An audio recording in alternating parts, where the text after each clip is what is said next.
It's always been a competition with myself. Can I be better? How can I be faster? How can I be more effective and more efficient? And that's really where my drive has come from. And actually, I think the determination probably comes from just the life experiences I've had. I had a life-changing experience when I was 20 years old, and I fell off a mountain and broke my neck and pelvis.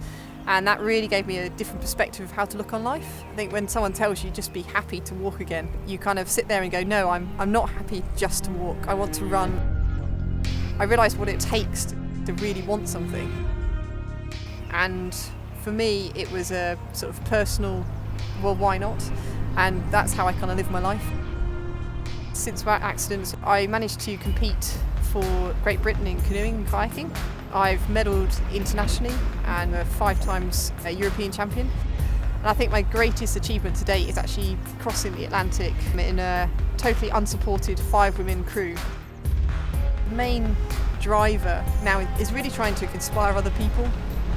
I've seen so many people who have been stopped or feel that they can't do something. I want my kind of story and my experiences to help others.